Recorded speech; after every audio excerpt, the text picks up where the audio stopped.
Selamat sore teman-teman peserta PSU Learning Academy. Apa kabarnya semua? Semoga sehat selalu dan jangan lupa ya untuk selalu menjalankan protokol kesehatan bagi yang di rumah ataupun yang lagi ada di luar rumah. Selamat datang kembali di training kita pada sore ini. Jangan lupa untuk teman-teman yang bisa nyalain kamera, boleh dinyalain kameranya supaya berjalannya training ini bisa lebih efektif juga nih. Jadi peserta bisa lihat muka trainer, trainer juga bisa lihat nih peserta muka peserta kira seperti apa enggak, pada merhatiin apa enggak gitu ya. Kalau misalnya pada bingung-bingung gitu mukanya, jadi trainer juga bisa ngerti.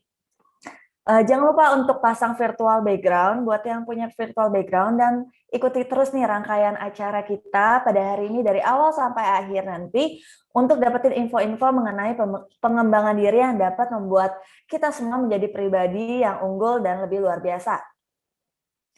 Oke, hari ini program pembelajaran kita masih dalam topik yang sama, yaitu tentang teamwork.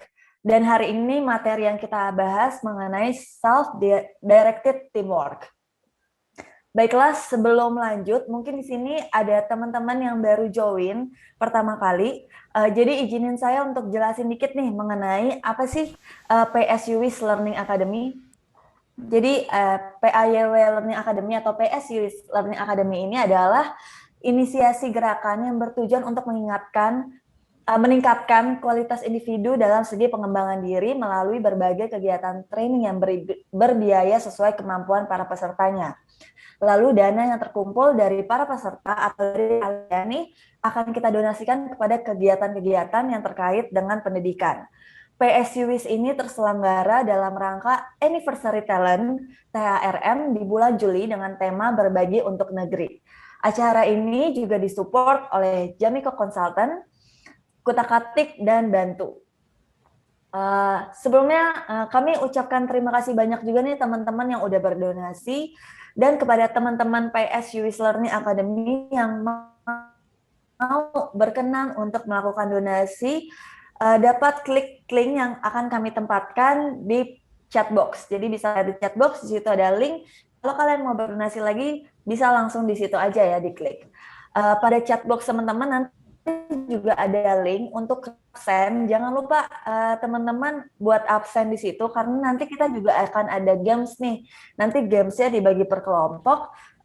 Dibagi per kelompoknya itu berdasarkan absen yang ada di chat box. Jadi langsung sekarang juga kalian absen di chat box karena nanti absen itu juga untuk verifikasi sertifikat yang nanti akan teman-teman terima setelah ikut pelatihan webinar ini. Dan jadi jangan lupa ya untuk registrasi ulang. Sebelum kita masuk ke materi dari fasilitator, sebelumnya perkenalkan saya untuk memperkenalkan kembali nih buat teman-teman mungkin yang baru pertama kali join di webinar kita ini. Fasilitator kita adalah Bapak Arnold. Pak Arnold ini yang udah bawain beberapa materi juga selama bulan Juli webinar kita ini. Beliau adalah putra daerah Nusa Tenggara Timur dan sudah memiliki pengalaman lebih dari 20 tahun dalam dunia pelatihan dan pengembangan SDM. Pak Arnold juga memiliki pengalaman sejak tahun 2000 dalam dunia learning and development dan pengembangan bisnis. Dan saat ini beliau mendirikan Soft Skill Learning Center di Kupang. Oke, langsung aja. Halo Bapak Arnold. Halo Kak Viva. Halo Pak, apa kabarnya? Oke, Baik, silakan langsung aja Pak bawain materinya mengenai self-directed teamwork. Tanpa berlama lagi, untuk itu waktu dan tempat kami persilakan kepada Bapak Arnold untuk membawakan materi. Silakan Pak. Terima kasih Kak Viva. Ya. Suara saya dengar ya? Baik, selamat sore teman-teman semua. Izinkan saya untuk menyapa dulu. Mungkin ada Ilham, Pak Rosyadi, kemudian Nurwanto, Dentika, Risti, Ogi, Nur Ahmadani, Pak Ruby, ya, Puput, dan teman-teman semuanya, Benadia, ya, selamat sore. Semoga teman-teman sehat-sehat selalu. Dan hari ini kita akan berdiskusi mengenai satu materi yang sangat menarik, yaitu self-directed teamwork atau satu tim yang memang bekerja sendiri, saling support dan tanpa pengawasan ya teman-teman. Nah, ini materi yang menarik karena saat ini topik ini memang sangat relevan dalam kondisi 1 tahun terakhir ini, di mana semua orang itu dituntut untuk mampu bekerja mandiri tanpa pengawasan dan seterusnya. Tapi juga banyak tantangan, teman-teman. Nah, mari kita diskusi satu persatu. Kalau ada teman-teman yang punya pengalaman bekerja dalam tim yang mandiri, sore ini bisa teman-teman bantu untuk berbagi supaya memperkaya kita semua dalam mengenali topik ini atau membahas topik yang namanya self-directed teamwork. Nah, teman-teman semua, self-directed teamwork ini sebenarnya bukan barang baru ya. Mungkin judulnya ini kita baru mengenal terakhir-terakhir ini. Saya pun diberikan materi oleh oleh talent HRM, oleh Bu Esther. Saya juga baru ketemu nih kata self-directed teamwork. Tapi setelah saya amati betul-betul sebenarnya ini artinya apa sih? Ternyata memang ini bukan barang baru yang selama ini ya sudah terjadi ya di organisasi kita, di tempat kerja, mungkin juga di sekolah, di kampus dan seterusnya. Tetapi kata ini, self-directed teamwork ini memang lebih lebih dikenal di dunia kerja. Jadi bagi teman-teman yang masih sekolah atau yang masih kuliah, nggak apa-apa, kita ikuti aja. Toh akhirnya juga teman-teman arahnya ke sana. Tapi sebenarnya situasi dari self-directed teamwork ini sebenarnya terjadi bukan hanya di perusahaan, tapi di lingkungan sosial kita juga bisa terjadi seperti ini, di lingkungan sekolah, di kampus pun bisa terbentuk yang namanya self-directed teamwork. Jadi bukan barang baru, hanya mungkin temanya aja ya, judulnya aja yang baru kita lihat, tetapi tim yang bekerja sendiri ini sebenarnya di mana-mana sama gitu ya, sudah terjadi ulang-ulang. Nah, mari kita lihat teman-teman, yang namanya self-directed teamwork itu apa sih? Ini saya ambil artinya, jadi artinya adalah sekelompok orang yang biasanya tadi saya bilang biasanya terjadi di karyawan ya, di sebuah perusahaan yang menggabungkan keterampilan dan bakat yang berbeda untuk bekerja tanpa pengawasan. Ya, kalau pengawasan manajerial berarti atasan ya. Tapi mungkin kalau di sekolah atau di kampus ya dosen atau guru yang biasanya menuju tujuan atau sasaran bersama. Jadi ada sekelompok orang yang memang intinya kalau self-directed teamwork itu terdiri dari orang-orang yang punya kemampuan yang berbeda, bakat yang berbeda, keahlian yang berbeda, latar belakang yang berbeda, dan digabungkan jadi satu supaya mereka bisa mengerjakan sesuatu yang diberikan, yang punya tujuan yang sama, yang punya visi yang sama, supaya mereka bisa menghasilkan pekerjaan secara bersama-sama dengan mengkombinasikan talent, bakat, skill, dan lain-lain secara bersama-sama. Nah, ini sangat penting teman-teman semua ketika COVID melanda dunia, ini semua orang dituntut untuk melakukan remote work atau bekerja dari rumah atau dari tempat yang bukan di kantor, termasuk juga belajar dari rumah, bukan di sekolah atau di kampus. Nah, banyak tantangan, banyak hal yang perlu kita sesuaikan supaya kita bisa beradaptasi dengan baik dan menghasilkan pekerjaan atau hasil belajar yang baik tanpa pengawasan baik dari guru, dosen maupun supervisor atau manajer atau direktur atau bahkan CEO atau presidir kita. Nah, teman-teman semua ini penting karena suka nggak suka situasi saat ini berubahnya sangat cepat, di mana kita dituntut untuk punya integritas yang tinggi. Ya, kalau saya bicara integritas itu banyak latar belakangnya atau banyak komponennya. Tetapi kalau misalnya contoh, kalau kita kerja di kantor, ada pengawasan baik itu dari dari atasan kita atau dari sesama rekan kerja, dan hal itu bisa membuat kita memaksimalkan potensi kita untuk bekerja mencapai target. Tetapi kalau sudah di luar itu, nah ini banyak hal yang bisa terjadi tanpa pengawasan. Itu biasanya aslinya muncul tuh.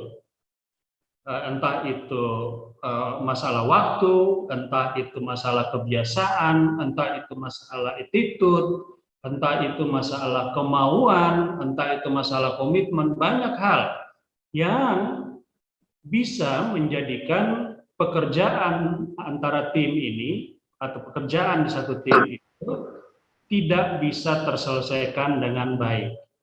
Nah, teman-teman, mari kita fokus ke pengertiannya ya. Jadi pengertiannya adalah bakat-bakat yang berbeda, keterampilan dan keahlian yang berbeda dikumpul di satu tim untuk menyelesaikan satu pekerjaan secara bersama-sama tanpa pengawasan. Sekali lagi, tanpa pengawasan. Nah, ini penting teman-teman. Banyak sekali perusahaan yang sudah menerapkan ini, bukan baru hanya karena COVID ya, tapi sudah dari tahun 90-an, 80-an itu banyak sekali perusahaan-perusahaan yang sudah menerapkan yang namanya self-directed teamwork. Mungkin kita bisa lihat Google, ya, Microsoft, Twitter, dan seterusnya. Itu dari dulu mereka sudah membiasakan itu, karena orang-orang yang punya keahlian untuk mensupport perusahaan mereka itu bisa jadi nggak ada di tempat yang sama. Kita kasih contoh Microsoft. Microsoft itu banyak tenaga ahlinya yang adanya di India, bukan di Amerika. Ya.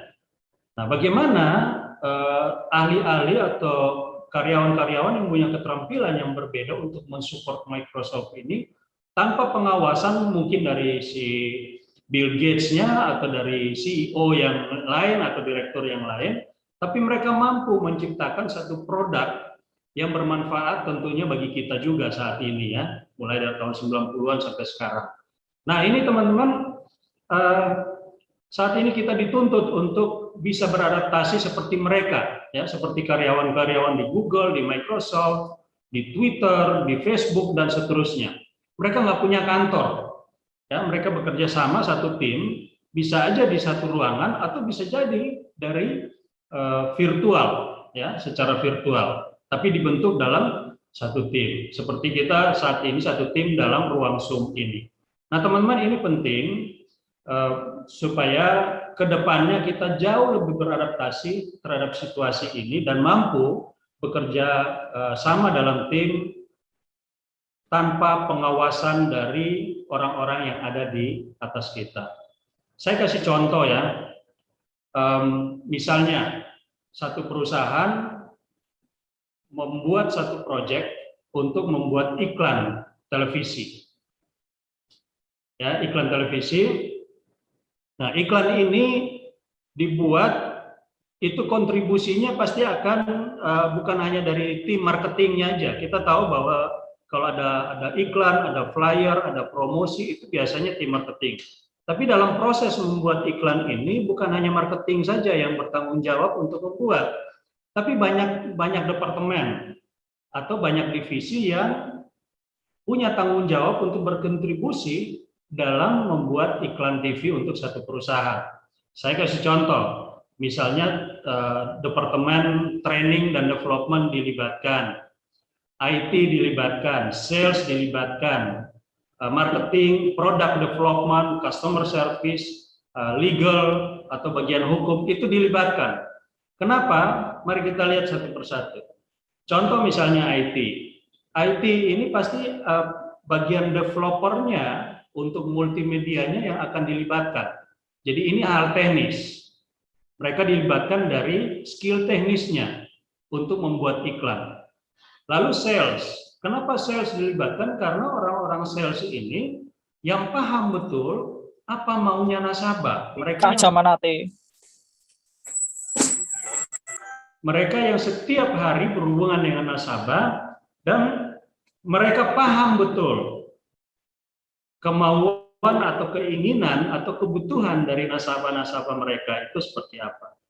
Kalau marketing udah pasti ya. Lalu product development. Kenapa product development ini dilibatkan?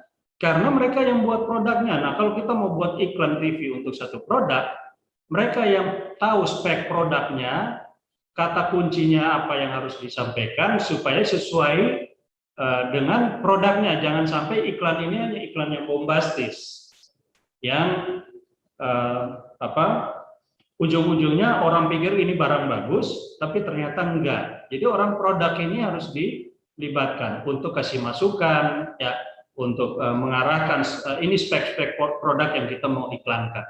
Customer service. Kenapa customer service? Karena mereka yang terima nasabah setiap hari. Bisa saja nasabah satu saat komplain mengenai produk dan seterusnya, dan mereka yang paling tahu. Nah, mereka bisa kasih masukan melalui area kerjanya mereka. Legal. Nah, legal ini dibutuhkan juga supaya kata-kata atau kalimat atau statement yang dibuat dalam iklan TV itu tidak menyalahi aturan, yang ujung-ujungnya nanti kena hukuman dan seterusnya. Learning dan development. Kenapa dilibatkan? Karena mereka yang akan mau kasih training buat orang sales, buat karyawan mengenai iklan ini. Dan juga mereka bisa kasih masukan dan bagaimana menyusun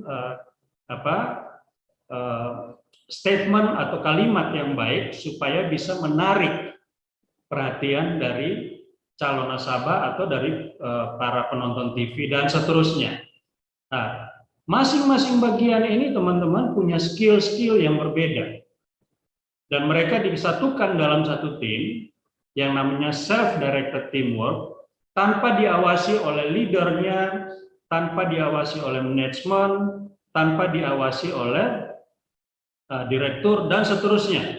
Nah, mereka dikasih kesempatan untuk berkreasi, yang ujung-ujungnya menciptakan satu iklan TV yang baik.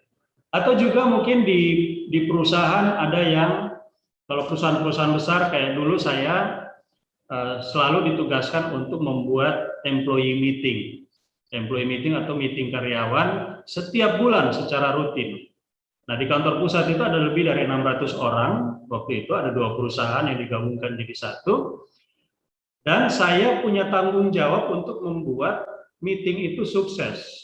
Tapi saya bukan leadernya, saya hanya diminta untuk berkoordinasi dengan teman-teman. Nah, saya kumpulin nih teman-teman dari berbagai latar belakang, dari berbagai departemen, supaya kita bisa membuat employee meeting itu menjadi meeting yang sukses, yang bisa menyampaikan informasi pada karyawan, bisa membuat satu acara yang menyenangkan buat atau menghibur buat karyawan waktu itu. Nah, waktu itu sama teman-teman kita kumpul, dan teman-teman ini punya skill yang berbeda-beda. Ada yang bisa mengisi acara, ada yang bisa mengurus panggung, ada yang bisa mengurus administrasi, dan seterusnya. Kita gabungkan jadi satu dan menghasilkan satu acara employee meeting yang baik. Nah, ini yang saya mau bilang bahwa ini adalah contoh-contoh bagaimana self-directed teamwork itu bekerja. Atau mungkin teman-teman yang masih kuliah atau sekolah juga punya pengalaman berorganisasi di tempat luar, bukan di sekolah atau di kampus, dan satu tim itu tidak ada pimpinannya atau tidak ada leadernya, dan bekerja dengan latar belakang, kemampuan, keahlian, bakat, dan skill yang berbeda, dan menghasilkan satu proyek sosial misalnya yang bagus. Nah, ini kita semua alami, yang tadi saya bilang walaupun kata ini barangkali asing buat kita, tetapi eksekusinya sebenarnya kita sudah sering mengalami. Kita hari ini hanya sama-sama melihat bagaimana memformat topik ini menjadi satu struktur yang lebih jelas, supaya kita lebih paham, dan ketika kita kembali, kita bisa, kalau kita dilibatkan dalam satu tim tanpa pengawasan, kita bisa bekerja lagi lebih baik, lebih termotivasi, dan memiliki komitmen yang tinggi. Nah, itu kira-kira begitu contoh dari apa yang namanya self-directed teamwork. Nah, mari kita lihat karakteristik dari yang namanya self-directed teamwork atau kerjasama tim secara mandiri tanpa pengawasan. Apa saja karakteristiknya? Yang pertama, punya tanggung jawab bersama. Kita sudah tidak diawasi, lalu kita dituntut untuk punya tanggung jawab bersama. Nah, ini kadang-kadang orang-orang yang kecenderungannya bekerja sendiri dan menghasilkan pekerjaan secara mandiri, ketika diterjunkan untuk bekerja sama, ada blok di situ. Ada blok, ya. Jadi biasanya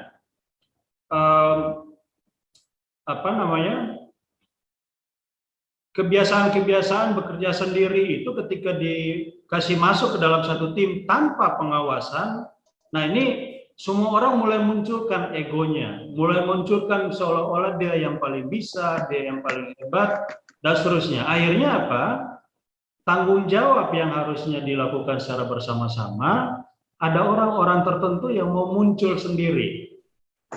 Nah, ini bukan karakteristik dari yang namanya teamwork yang bekerja secara mandiri tanpa pengawasan atau self-directed teamwork. Jadi harus punya tanggung jawab secara bersama-sama.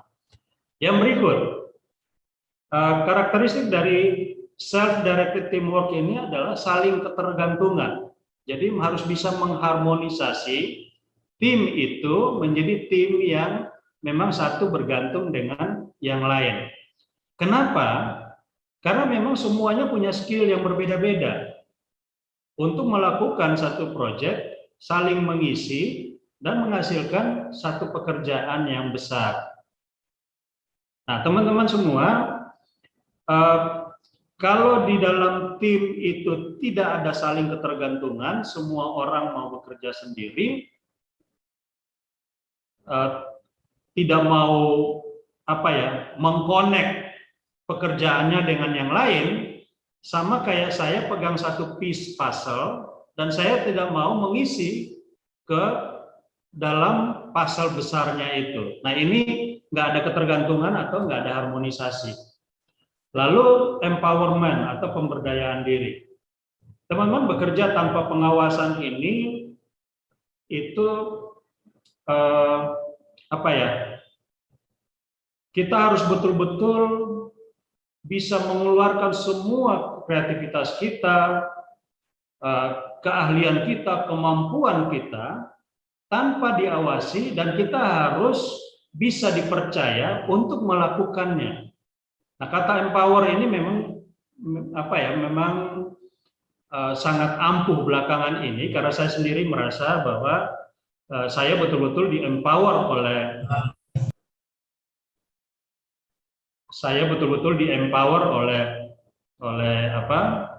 leader saya untuk bisa mengerjakan pekerjaan tanpa mandiri, ya. Jadi ternyata kata empower ini bisa membuat saya jadi lebih kreatif, saya jadi lebih punya tanggung jawab, dan saya lebih bebas untuk mengeluarkan semua potensi saya. Karena leader saya percaya bahwa kamu bisa mengerjakan pekerjaan ini tanpa diawasi. Nah, sebenarnya kata kunci dari self-directed teamwork ini adalah empowerment, teman-teman. Yang keempat, karakteristik dari self-directed teamwork ini adalah punya tujuan dan sasaran bersama.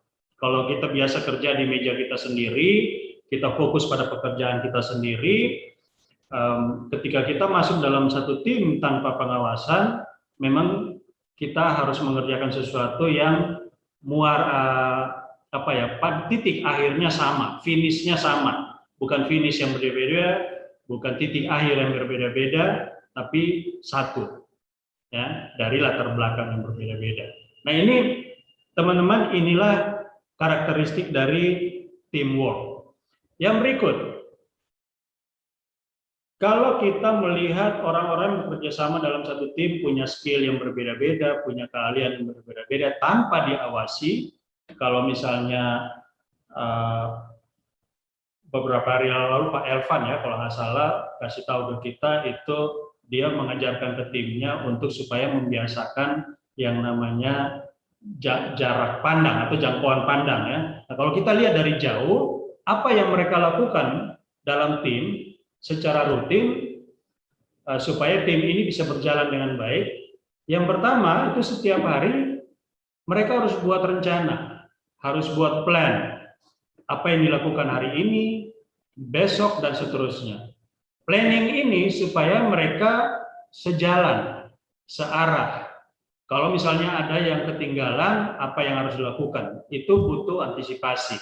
Nah, plan ini supaya mereka juga bisa antisipasi pekerjaan-pekerjaan yang mungkin ada yang dahulu, ada yang lebih dahulu, ada yang belakangan, dan seterusnya.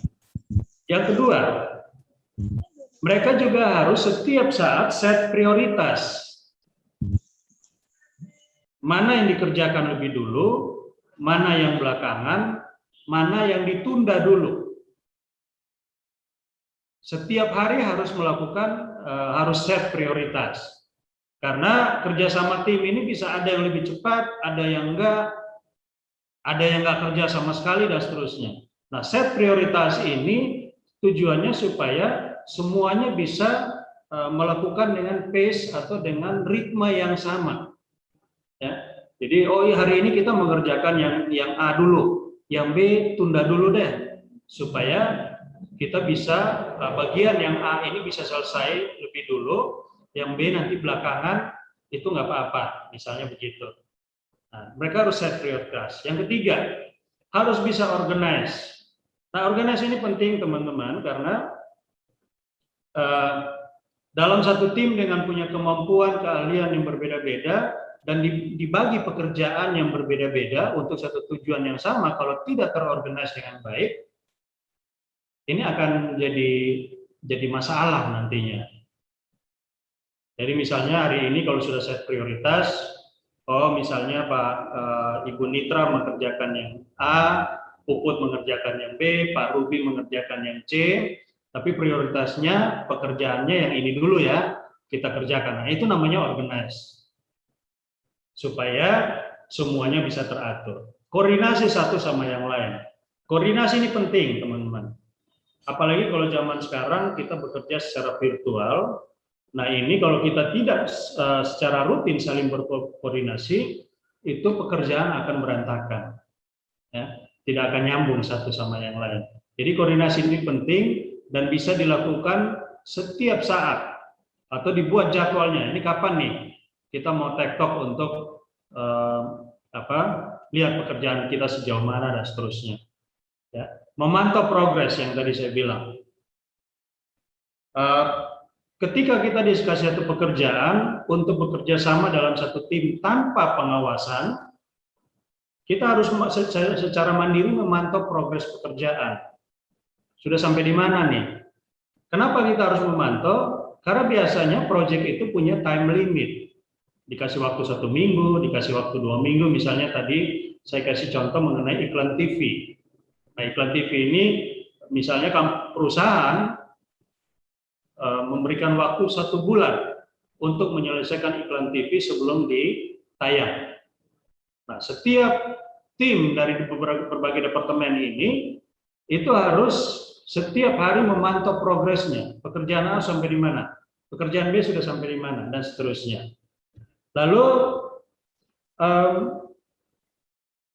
kita juga bisa melihat bahwa orang-orang yang bekerja sama di dalam satu tim tanpa pengawasan ini, mereka harus melakukan koreksi untuk perbaikan.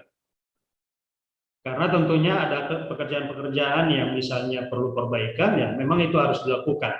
Menyelesaikan masalah, sama aja sebenarnya ya, yang di atas. Jadi, tim ini karena tanpa pengawasan, mereka juga dituntut untuk menyelesaikan masalahnya sendiri di dalam tim secara mandiri, tanpa harus bantuan dari atasan, dari direktur misalnya, atau dari manajemen langsung. Buat jadwal yang rutin. Ini yang dilakukan sehari-hari oleh tim yang bekerja sendiri tanpa pengawasan. Pembagian tugas dan tanggung jawab yang jelas harus dilakukan. Si A mengerjakan apa, dia tanggung jawabnya berapa lama dia mengerjakan ini, dan seterusnya. Nah, ini sama kayak pagar gitu ya. Pagar yang memagari kita supaya selalu ada di rel dalam bekerja untuk mencapai satu stasiun yang ditentukan secara bersama-sama. menangani masalah pribadi atau anggota tim bila memungkinkan. Nah, teman-teman, karena kita tidak diawasi, apalagi kalau kita ngomong di dunia kerja, ya, biasanya kalau di kantor, kalau ada persoalan antara tim, itu dibawanya ke HRD atau ke atasan yang bisa menangani masalah. Tapi kalau tidak, ya itu berarti akan berlanjut terus masalah itu. Nah, kalau kita yang bekerja dalam satu tim tanpa pengawasan, apalagi dalam remote work saat ini, dalam kondisi kita harus bekerja secara virtual, nah kita juga harus mampu untuk kalau bisa membantu teman-teman yang punya persoalan pribadi. Kalau itu memungkinkan, kalau enggak ya enggak.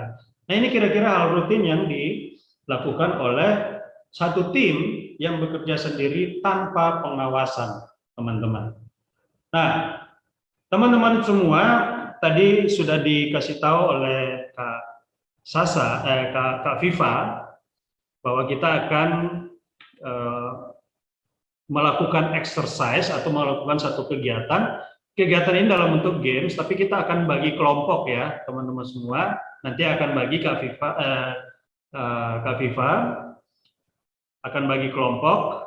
Siapa yang dapat di kelompok mana nggak apa-apa, ikuti aja. Kita nggak bagi berdasarkan kriteria tertentu. Nah, kelompok ini akan melakukan tugas masing-masing kelompok untuk mengerjakan tugas yang saya berikan. Apa yang akan kita lakukan, teman-teman? Kita akan membuat kopi susu gula aren. Kalau teman-teman lihat gambarnya, ini gelasnya ada esnya ya, tapi bukan es kopi susu gula aren ya, tapi kopi susu gula aren tanpa es. Saya ulangi, kopi susu gula aren tanpa es ya. Nah, jadi kita akan buat ini. Bukan berarti kita buat di dapur ya, teman-teman. Yang kita buat adalah secara virtual. Tugasnya bukan membuat kopi susunya, tapi tugasnya adalah pikirkan bahan yang digunakan untuk membuat kopi gula aren. Sekali lagi, pikirkan bahan yang digunakan untuk membuat kopi gula aren. Ya, ini tugas dari kelompok ya. Bahan yang digunakan untuk membuat kopi gula aren. Saya akan kasih huruf-huruf yang menggambarkan bahan-bahan tersebut. Dan nanti tugas teman-teman dalam kelompok ketika kita masuk ke ruang Zoom yang besar lagi, teman-teman tiap kelompok ditugaskan untuk menyusun setiap huruf yang diberikan ke dalam kotak yang disediakan. Kalau ada yang kurang jelas silakan tanya ya.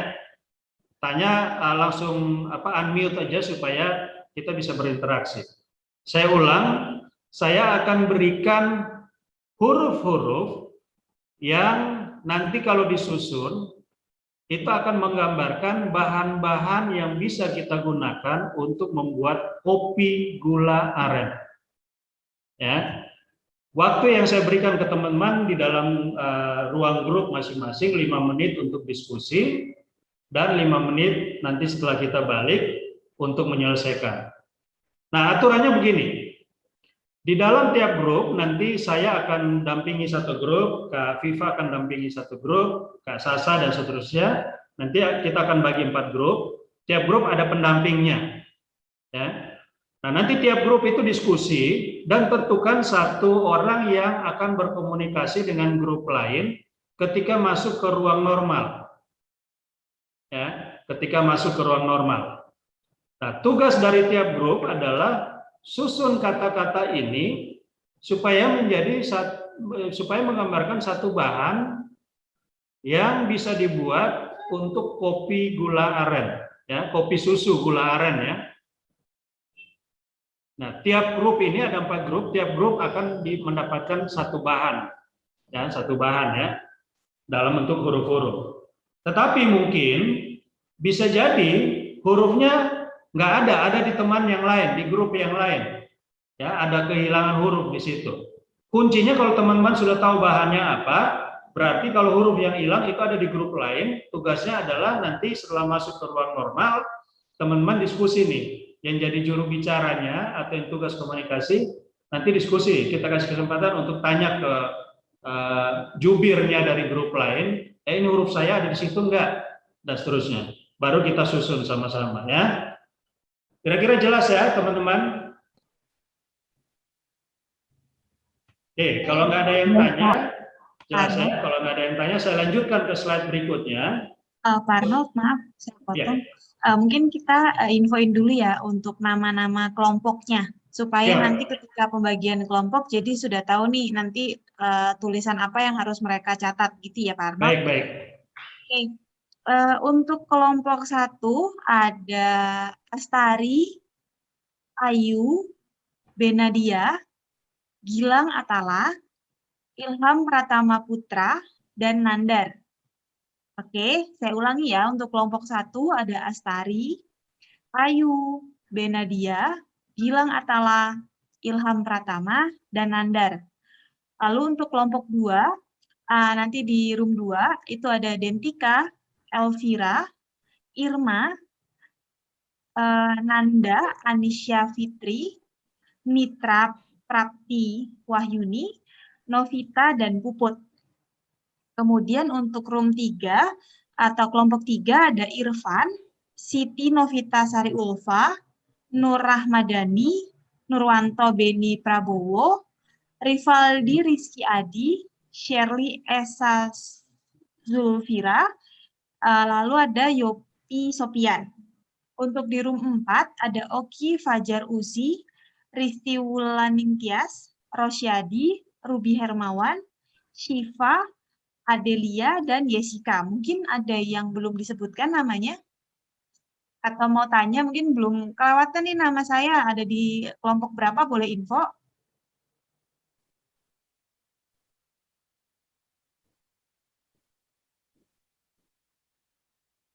Teman-teman aman? Halo?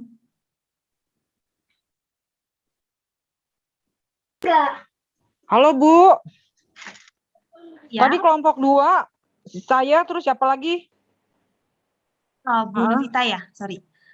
Ada Dentika, Irma, Nanda, Mitra, Novita, dan Puput Nurul. Dan nanti kita akan open break room. Jadi nanti teman-teman yang kelompok 1, kelompok 2, kelompok 3 maupun sampai kelompok 4 akan kita pisah grupnya supaya lebih enak diskusinya. Nanti kita akan ada perwakilan. Di room 1 ada saya, room 2 ada Pak Arnold, di room 3 ada Kak Viva, dan di room 4 nanti ada Kak Susi. Gitu ya. Oke, jadi next-nya boleh diperhatikan kata-kata apa yang akan dimunculkan di slide. Itu. Terima kasih. Baik, terima kasih Kak. Sekaligus saya sampaikan, kita hari ini akan lakukan 2 exercise. Jadi teman-teman yang sudah dibagi grup, nanti exercise kedua akan di grup yang sama ya. Kita tidak bagi grup lagi. Ya teman-teman. Nah, kita lanjutkan. Saya akan berikan 4 baris huruf-huruf ya yang menggambarkan bahan yang akan kita buat untuk kopi susu gula aren, dan teman-teman siapkan bolpen dan kertas untuk catat ya. Ini saya kasih untuk grup 1. Grup 1 ini hurufnya. Jadi silakan catat ya. Grup 1 hurufnya.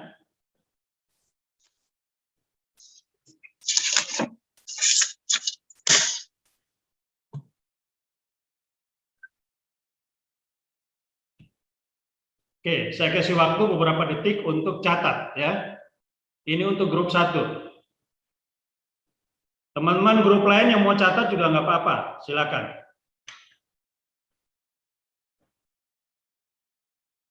Oke, saya kasih lagi untuk huruf buat grup 2. Ini grup 2 ya.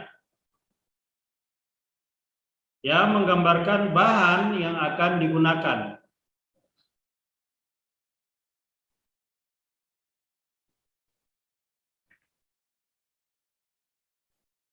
Silakan catat grup 2.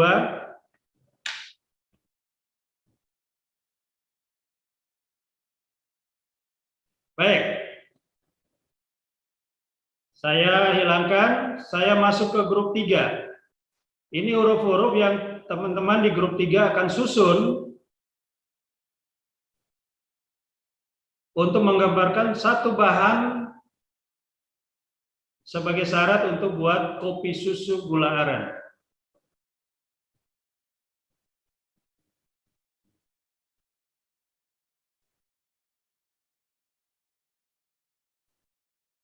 Oke, saya hilangkan. Kita masuk ke grup 4. Ini huruf-huruf untuk grup 4 nanti disusun supaya menggambarkan satu bahan yang bisa digunakan untuk kopi susu gula aren.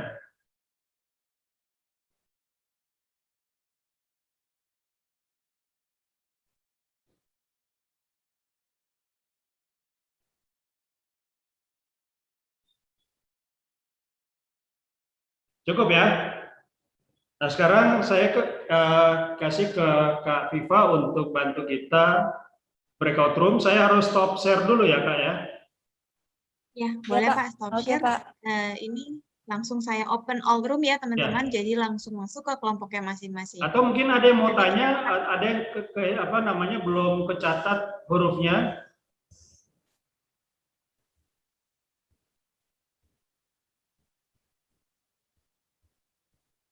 Ilham kelompok 1 ya, Kak ya? Gilang. Ya, Ilham, betul, Ilham. kelompok 1. Ilham Pratama Putra. Ilham, betul, kelompok 1. Kelompok 1, oke. Oke, kalau nggak ada yang tanya mengenai huruf-hurufnya, ya kata kuncinya pikirkan bahan yang akan kita gunakan untuk kopi susu gula aren. Saya kembalikan ke Kak Viva, silakan Kak. Oke, terima kasih. Saya langsung open all room. Sampai bertemu 10 menit lagi ya di room utama. Terima kasih. Halo. Halo, Kak. Halo. Oke, kita masuk nih di kelompok 1 ya. Ada siapa nih yang kurang nih? Kayaknya belum lengkap deh. Ayu belum. Astari sudah semua nggak ya? Sorry. Oke, Ayu sama Astari belum ya?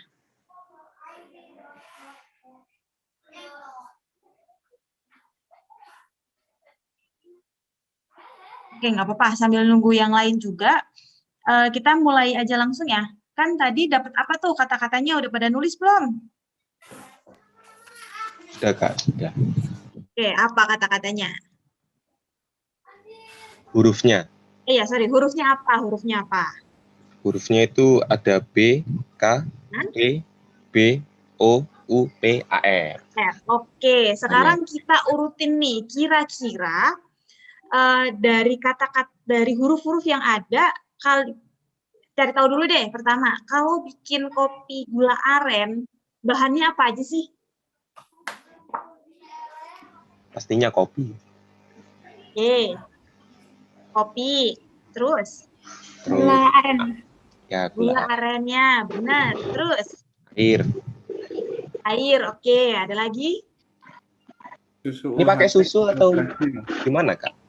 Maksudnya? Kopi susu gula aren atau kopi gula aren? Kopi gula aren. Oh.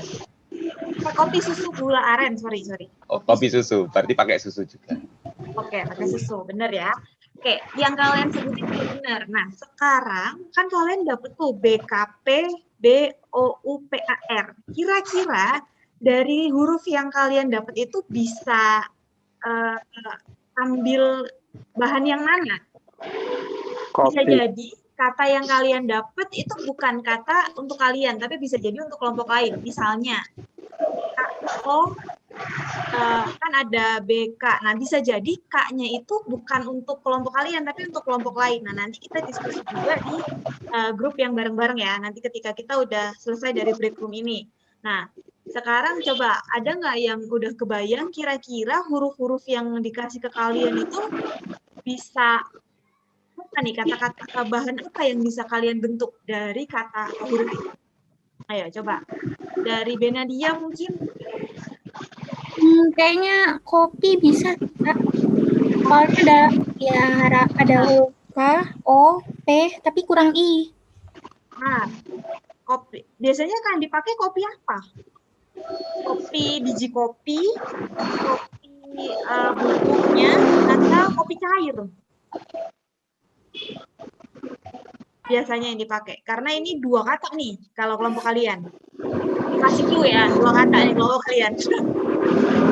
Bocoran. Jangan bilang-bilang ya, kasih bocoran.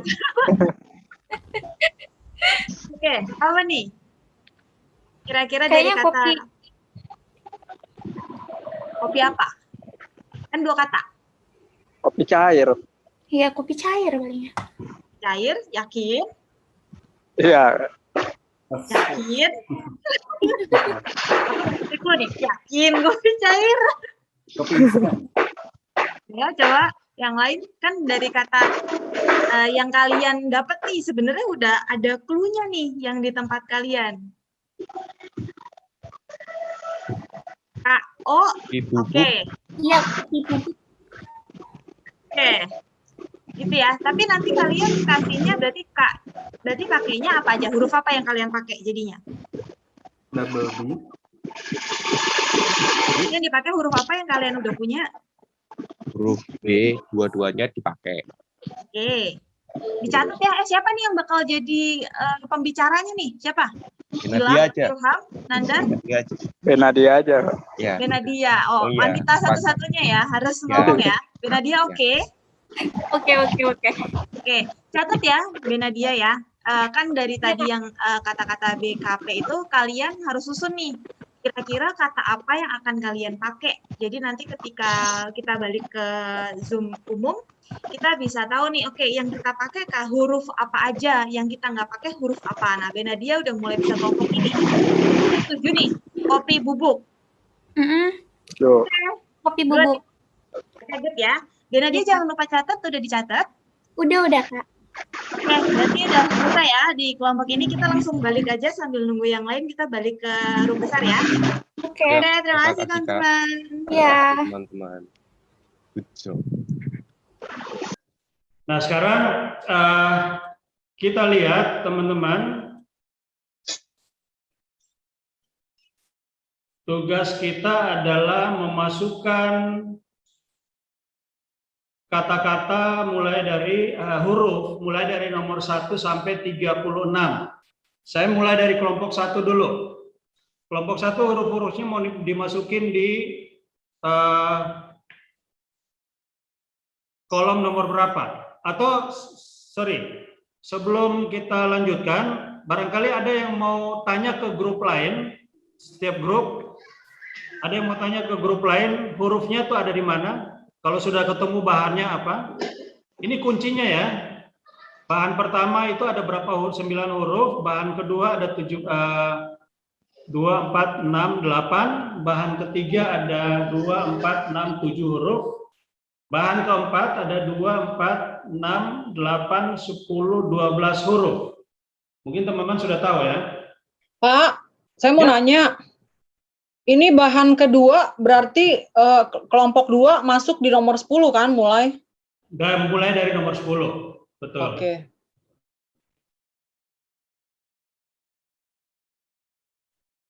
Kalau nggak ada yang tanya silakan grup 1.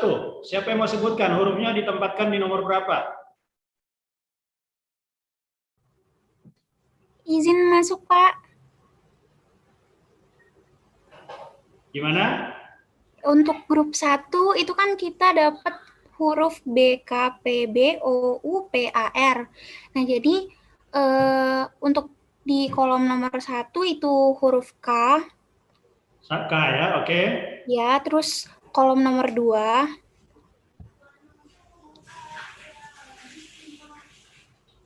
Silakan. Huruf K. Nomor 2. Nomor 2 huruf O. Oke, betul. Nomor 3 huruf P. Betul. Nomor 4-nya masih kosong. Lanjut ke 5 ya. Nomor 5-nya huruf B. Oke. Nomor 6 huruf B. Nomor 6 huruf B. Ya. Jadi 5 dan 6 tuh BB ya. Maksudnya nomor 6 U. Oke. Nomor 6 U, nomor 7. Ya. Nomor 7 B. Oke. Nomor 89-nya masih belum. Masih nggak ada ya. Nah, Iya, masih sisanya ada. berapa huruf yang ada di situ? Sisanya yang belum kepake apa yang udah kepake? Yang belum kepake. Yang belum kepake ada eh, 2 huruf. 2 huruf, oke. Ya. Baik, kelompok 2. Silakan, Bu Novita.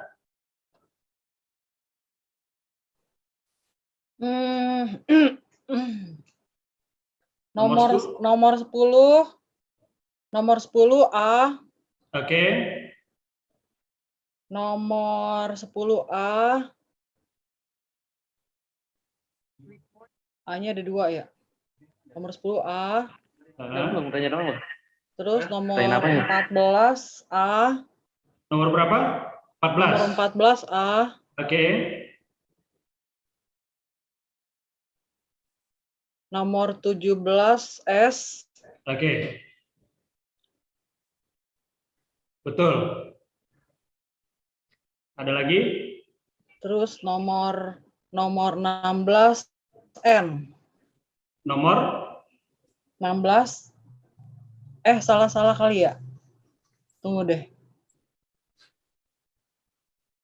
Nomor 10 tadi A.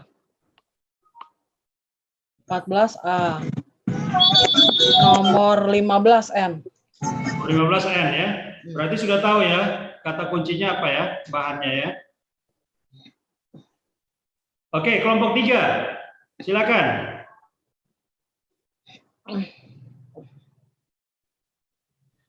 Kelompok 3.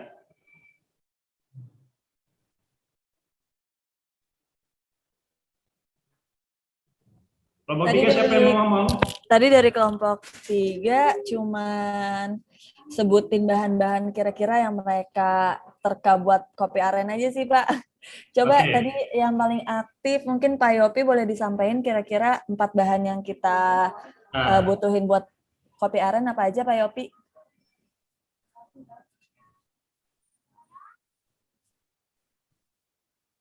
Bahan, kalau sebutkan bahan untuk kelompok 3 sesuai dengan jumlah kotaknya, kira-kira apa bahannya?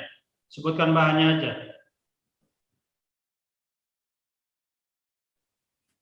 Pak Yopi atau Pak Nurwanto?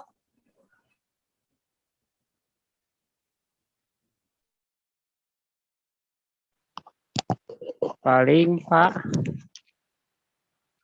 Oke, bahannya apa Pak? Kalau untuk bahannya mah kopi, gula, susu, sama aren Pak, gula aren. Nah, yang kelompok 3 dapat yang nomor 18 sampai 24. Ini bahannya apa nih? 18 sampai 24.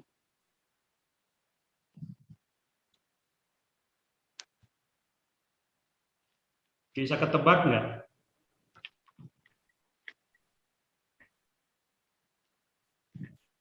Belum Pak, belum. Belum. Oke, kita lanjutkan ke kelompok 4. Silakan. Bahannya apa? Kalau kita nemunya gula aren. Gula aren.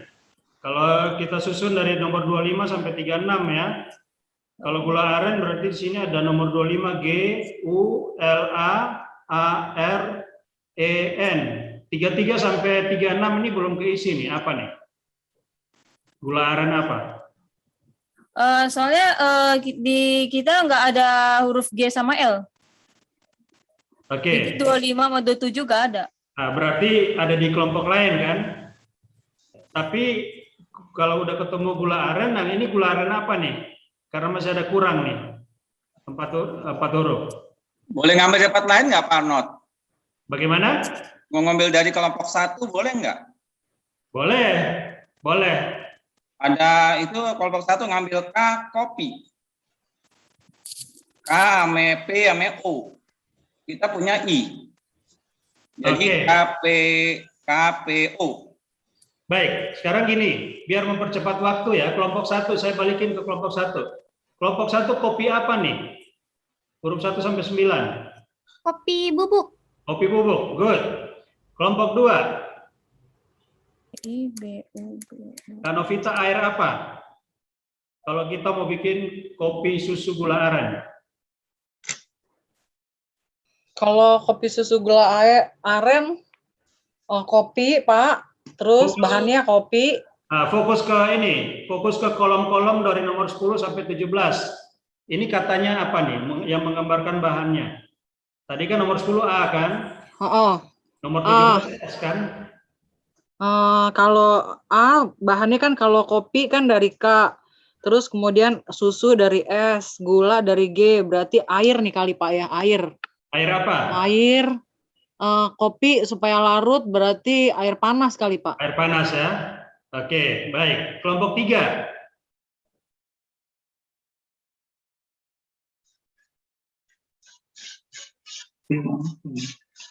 Kelompok 3 susu apa?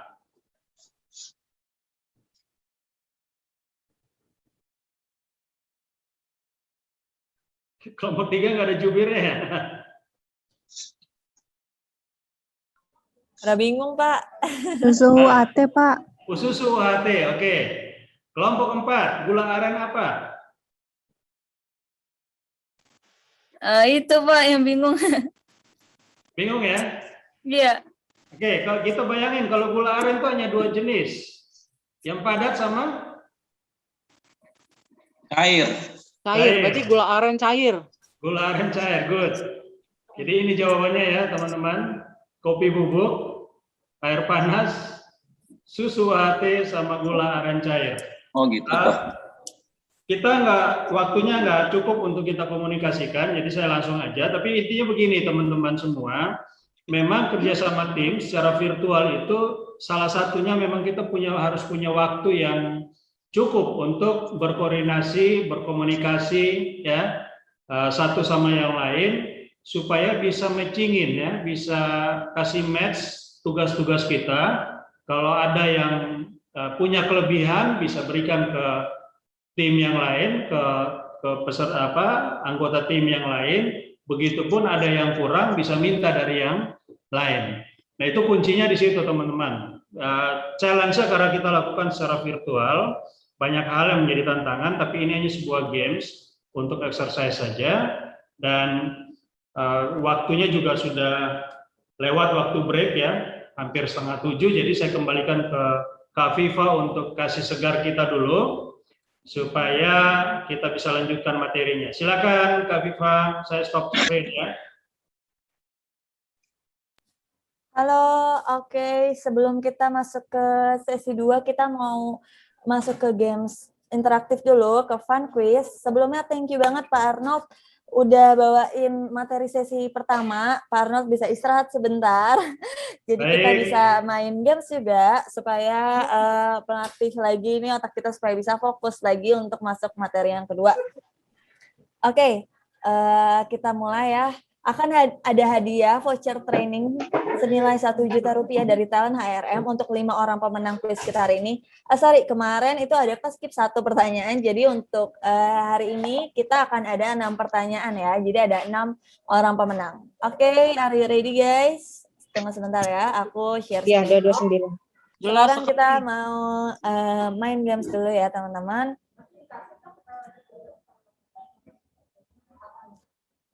Oke, game quiz interaktif akan dapat Rp1.000.000 untuk 6 orang pemenang hari ini. Voucher diskon training dari THRM. Sebelum kita masuk ke pertanyaan 1, teman-teman semuanya boleh jawab di chat box. Untuk yang tahu jawabannya, nanti aku akan lihat siapa kira-kira yang bisa jawab dengan benar. Nanti akan langsung bisa chat di chat box, lalu nanti akan aku minta unmute dan langsung jawab aja. Pertanyaan 1.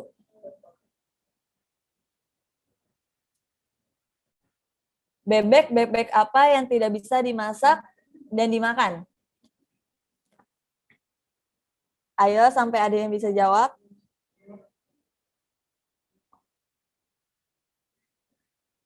Bebek mainan, salah. Bebek karet, salah. Donald bebek. Belum benar.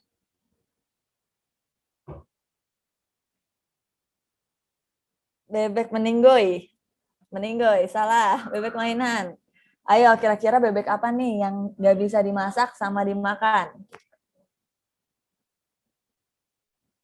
Bebek hidup. Anak bebek. Ayang bebek. Nah, ada yang benar nih. Ibu Shirley Esa Zulfira. Halo Bu Shirley, boleh tolong di-unmute? Halo, Halo Bu Shirley. Ini kayaknya kemarin sempat menang juga Bu Shirley ya? alhamdulillah udah 2 kali, Kak. Oke, di mana Bu Shirley sekarang keberadaannya? Di Pekanbaru Riau. Oke, dari Pekanbaru. Apa Bu Shirley jawabannya? Motor bebek. Oke, bener nggak nih motor bebek? Bener, Bener. kalau motor bebek nggak bisa dimakan sama nggak bisa dimasak ya. Oke, Iya. thank you banget Bu Shirley. Selamat buat kemenangannya, dapat voucher training senilai 1 juta dari THRM. Terima kasih. Oke, kita bisa lanjut ke pertanyaan kedua.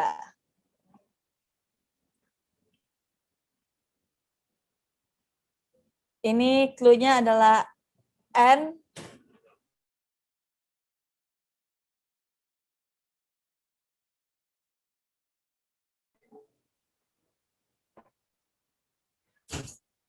Sebentar. Penurunan harga uang.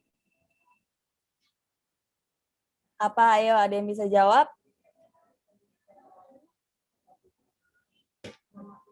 Oke, Bu Novita. Bu Novita, apa jawabannya? Boleh di-unmute. Ada yang benar nih, Bu Novita. Ini inflasi, Bu. Inflasi. Oke, Bu Novita dari mana nih sekarang keberadaannya? Di Jakarta, Bu. Oke, di Jakarta. Sehat-sehat selalu ya, Bu Novita. Jawabannya Amin, Bu. adalah inflasi. Oke, selamat Bu Novita. Dapat voucher 1 juta potongan training dari THRM. Thank you, Bu Novita. Oke, kita lanjut ke pertanyaan. Oke, ke pertanyaan ketiga. Tebak kuliner. Adalah hidangan salad buah dan sayuran tradisional Indonesia Jawa, umumnya ditemukan di Indonesia, Malaysia, dan Singapura. Namanya juga berarti campuran atau campuran eklektik dalam bahasa Melayu sehari-hari. Varian yang paling populer adalah campuran buah yang disajikan dengan saus gula aren pedas. Ada yang bisa jawab? Oke, tadi pertama yang jawab adalah Nur Ramadhani, Bu. Ya, Nur Ramadhani. Nur Ramadhani. Selamat Bu Ramadhani. Iya. Bu Nur. Oke, jawabannya apa Bu Nur? Rujak. Oke, betul Bu Nur. Jawabannya rujak. Bu Nur, gimana posisinya? Bu Nur dari mana nih, Bu? Wah, Iya, Bu Nur. Mbak. Dari mana nih, Bu? Iya. Saya dari Balikpapan. Oke, dari Balikpapan. Sehat selalu ya, Bu. Selalu jaga Ya. protokol kesehatan. Selamat Amin. buat Bu Nur udah dapat voucher 1 juta Alhamdulillah. training dari Talent HRM. Oh, iya, Bu. Oke. Kita lanjut ke pertanyaan keempat. Ini clue-nya huruf keduanya A, huruf keenamnya A. Kerajaan terbesar di Nusantara. Ayo, yang pernah belajar sejarah, pasti semua pernah dong. Ada yang benar nih. Adelia Natwa Kamila. Halo, Iya. Adelia. Halo, Bu Halo. Adelia. Iya. Wah, ini masih sekolah ya? Masih fresh banget jadi ya kayaknya Iya. pelajarannya. Iya. Apa jawabannya? Majapahit. Oke, Majapahit apakah benar? Kita lihat. Majapahit. Oke, selamat. Ibu Adelia dapat voucher 1 juta potongan training di THRM. Iya, makasih. Oke, sama-sama. Kita lanjut ke pertanyaan kelima. Ayo yang bisa jawab bisa langsung aja chat di chat box. Tebak kuliner lagi. merupakan jajanan khas Bandung yang mengadaptasi gaya Tionghoa Indonesia dan kini sudah dikenal hampir di seluruh wilayah Indonesia. Secara umum dibuat dari tahu yang dilembutkan dan diisi adonan ikan tenggiri dan tepung tapioka, lalu digoreng dalam minyak panas, dihidangkan bersama dengan bumbu kacang, kecap, manis, sambal, dan air perasan jeruk nipis sebagai pelengkap. Apakah jawabannya? Oke, udah ada yang jawab di kolom chat. Ibu Yesika. Bu Yesika boleh tolong di-unmute? Ya, Oke, apa nih Bu jawabannya? Batagor. Batagor, bener nggak nih ya? Oke, benar. Selamat Bu Yesika, di mana sekarang Terima lokasinya? kasih. Saya di Jakarta. Oh, di Jakarta. Jaga kesehatan selalu Bu Yesika. Selamat Terima dapat voucher kasih. potongan training 1 juta dari Talent HRM. Oke, thank you. Kemarin karena kita ada ke-skip satu pertanyaan, jadi aku kemarin janji utang satu pemenang lagi nih hari ini. Pertanyaan ke-6. Terakhir, bola apa yang jika ditendang akan teriak?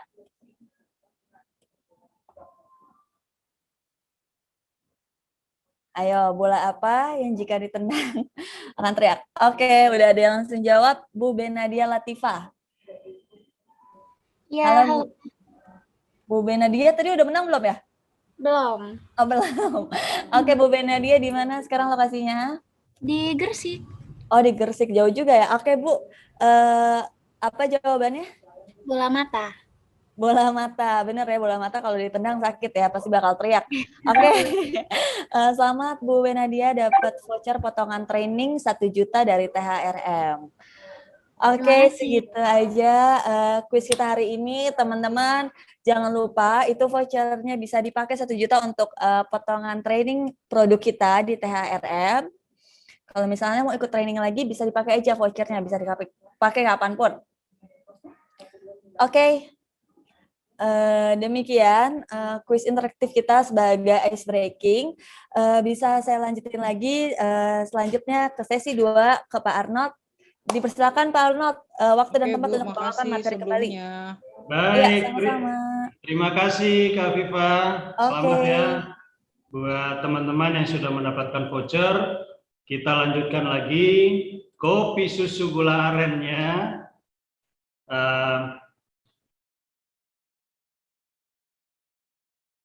Teman-teman, harusnya kita punya aktivitas satu lagi, tapi waktu nggak cukup. Kalau teman-teman yang ikut besok, nanti saya akan pakai di besok, lebih interaktif lagi. Kita lanjutkan ke materi. Nah, tadi kita sudah bahas beberapa hal mengenai self-directed teamwork, teman-teman. Sekarang kita lanjutkan. Pertanyaannya, kenapa sih dibutuhkan yang namanya self-directed teamwork? Ya. Tadi saya sudah jelaskan di awal bahwa banyak sekali perusahaan yang mulai memberlakukan ini dan ternyata itu sangat membantu dari sisi perusahaan maupun juga dari sisi karyawan. Nah, hal ini dibutuhkan teman-teman. Yang pertama adalah memberikan kesempatan buat kita sebagai karyawan untuk berkontribusi. Karena begini, beberapa waktu lalu ada yang tanya mengenai ide ya. Kalau karyawan punya ide tapi perusahaan tidak punya wadah untuk untuk supaya karyawan mengekspresikan ide tersebut. Nah, sebenarnya self-directed teamwork ini salah satu wadah, teman-teman. Jadi dulu saya di perusahaan, kita membuat satu inisiatif yang namanya I2S atau Idea to Success. Kita bentuk satu tim untuk mewadahi ini. Nah, ini kalau saya sebagai karyawan, ketika saya dikasih masuk di tim untuk bekerja sendiri tanpa pengawasan, sebenarnya saya punya kesempatan untuk berkontribusi, ya, lebih banyak dan memaksimalkan kreativitas saya. Yang mungkin ketika di departemen saya setiap hari saya bekerja secara rutin, fokus kepada pekerjaan sehari-hari, dan akhirnya ide-ide saya itu nggak kepake. Nah, ketika saya diterjunkan di dalam satu tim yang bekerja secara bebas, namun teratur dengan tanpa pengawasan, saya bisa lebih leluasa untuk memaksimalkan kreativitas saya supaya saya bisa berkontribusi dalam proyek-proyek yang diberikan oleh perusahaan untuk membantu perusahaan lebih maju ke depannya. Yang kedua, ini dibutuhkan juga supaya karyawan merasa diberdayakan untuk mengambil bagian dalam memenuhi tujuan perusahaan atau organisasi. Karena banyak sekali talent atau bakat atau kemampuan-kemampuan karyawan yang tidak tereksplor, ya, yang tidak muncul ketika dia hanya bekerja di pekerjaannya sendiri, sedangkan barangkali dia punya kemampuan lain di bidang pekerjaan yang berbeda. Nah, ketika dimasukkan dalam tim yang bekerja mandiri tanpa pengawasan, justru kreativitasnya muncul, justru ide-ide bagusnya muncul. Nah, ini perusahaan membutuhkan ini untuk supaya mewadahi hal-hal tersebut.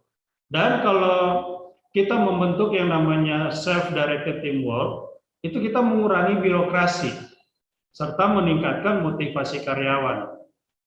Birokrasi ini kalau misalnya kita yang bekerja itu biasanya mengalami ini. Kadang-kadang kalau melakukan satu proyek yang membutuhkan uang atau apa, atau dana misalnya, itu butuh ya proses yang panjang.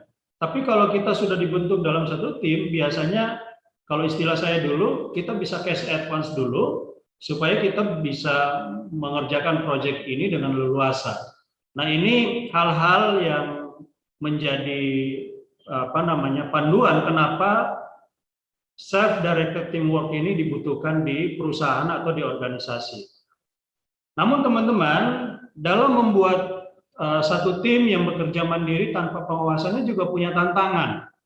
Kita sejak tahun lalu sudah mulai dibiasakan untuk beradaptasi mengerjakan pekerjaan tanpa pengawasan. Nah, itu tantangannya banyak.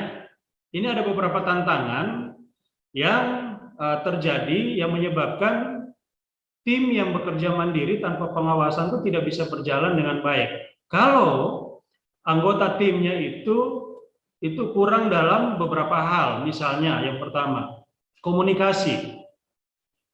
Kalau di dalam anggota tim itu ada yang punya kemampuan komunikasi yang rendah atau kecenderungan komunikasi yang bisa membuat perasaan orang lain tersinggung, nah ini bisa tidak berjalan dengan baik. Apalagi di zaman virtual ini kita lebih cenderung komunikasi lewat WA, lewat Facebook, lewat teks-teks yang lain. Nah, kalau kita tidak bisa melakukan dengan baik, berkomunikasi dengan baik, ini akan menjadi blok buat kita untuk bekerja dalam tim yang tanpa diawasi, teman-teman. Yang berikut, kalau di antara kita anggota tim itu tidak punya komitmen yang kuat untuk mengerjakan pekerjaan secara bersama-sama dan menghasilkan satu pekerjaan yang dituntut oleh organisasi. Nah, komitmen ini juga penting, teman-teman. Kita bisa merasakan kalau bekerja dalam satu tim, ada anggota tim yang komitmennya rendah, itu pekerjaannya akan berjalan lambat. Nah, ini harus kalau misalnya besok teman-teman diterjunkan dalam satu tim yang tanpa diawasi, teman-teman harus perhatikan ini. Kalau ada anggota tim yang kurang komitmennya, itu harus dikomunikasikan supaya mereka bisa bisa lebih komit untuk mengerjakan pekerjaan yang dikasih atau diberikan tanggung jawab. Lalu kalau dalam tim itu pemahaman dan interpretasi terhadap pekerjaan atau proyek yang diberikan itu rendah. Saya dikasih satu pekerjaan yang menjadi bagian dari pekerjaan besar, tapi ternyata saya belum memahami nih. Ini pekerjaan yang dikasih ke saya ini apa maksudnya? Nah, terus saya tidak punya kemauan atau tidak proaktif untuk berkomunikasi, saya diam. Akhirnya saya menginterpretasi pekerjaan ini sesuai dengan versi saya. Saya mengerjakan, ternyata salah. Nah, ini juga kalau misalnya di dalam tim ada yang mengartikan atau memahami pekerjaan dengan versinya sendiri, dan ternyata pemahamannya itu salah, nah ini akan menyebabkan pekerjaan dalam tim itu tidak berjalan dengan baik. keterampilan dan attitude atau skill dan attitude. Ini juga penting. Kalau attitude rendah, ya, selalu menunda-nunda, kemudian time management-nya nggak bagus, lalu attitude-nya sering meninggalkan pekerjaan dan seterusnya, alasan-alasan yang lain, lalu kemampuannya juga rendah, ini hanya akan menyebabkan pekerjaan dalam tim ini, apalagi tidak diawasi, ini akan menjadi masalah. Kemudian perilaku, ya, perilaku ini penting. Kalau ada anggota tim yang punya perilaku yang kurang baik, ini akan berpengaruh pada anggota tim yang lain dan juga pengaruh terhadap pekerjaan yang diberikan. Proaktivitas, kalau proaktivitasnya rendah, ya, kecenderungannya reaktif, tidak proaktif, malah pekerjaan yang diberikan maka pekerjaan yang diberikan kepada orang tersebut itu cenderungnya tidak dikerjakan atau malah berantakan sama sekali. Apalagi dia tidak proaktif untuk bertanya dan seterusnya. Yang kemarin saya bilang kalau orang yang reaktif itu kecenderungannya apa? Melihat segala sesuatu dari negatifnya atau malah pesimis. Ya sudahlah, memang saya nggak bisa, jadi biarin aja deh. Nah kalau nggak ada yang kontrol karena self-directed ini tidak diawasi, nah ini akan berpengaruh teman-teman. Ya, kesadaran diri ini juga penting. Saya sadar bahwa saya bekerja dalam satu tim yang tidak diawasi, berarti saya harus punya komitmen. Ada apa-apa saya harus proaktif untuk berkomunikasi. Kalau saya tidak memahami, saya harus berkomunikasi, harus tanya ke teman-teman yang lain. Kalau saya punya beberapa perilaku yang tidak mendukung pekerjaan saya ini, yang dibagikan ke saya, ya saya sadar bahwa itu tidak bagus dan saya harus merubah atau menyesuaikan perilaku saya dengan tim lain supaya bisa mendorong saya lebih berkomitmen untuk menyelesaikan pekerjaan dan tanggung jawab yang diberikan kepada saya. Respect dan memahami serta menghargai perbedaan. Kalau mungkin di antara tim saya lebih bisa dari teman-teman yang lain, atau mungkin ada yang punya kemampuan komunikasi yang rendah, atau ada yang kecenderungannya lebih pesimis menghadapi pekerjaan yang diberikan, ya yang pertama saya harus respect, ya. Kenapa? Supaya saya lebih berempati kepada mereka dan saya mencoba untuk memahami kondisi mereka ini seperti apa. Karena begini, apalagi dalam COVID teman-teman, masa-masa COVID ini, itu banyak sekali di antara kita yang punya persoalan pribadi yang sangat luar biasa besar.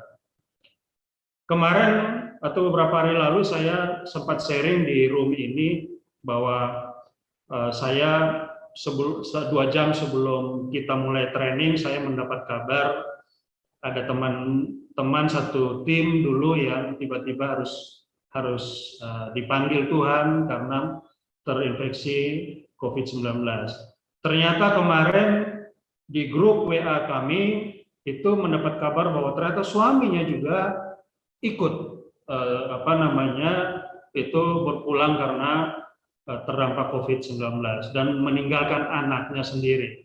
Nah ini mempengaruhi pikiran kita teman-teman. Nah, kalau misalnya kita ada dalam suatu tim yang sekarang ini misalnya sedang bekerja tanpa pengawasan dan kita mudah terpengaruh dengan berita-berita yang ada, ini akan mempengaruhi diri kita untuk melakukan pekerjaan dengan baik.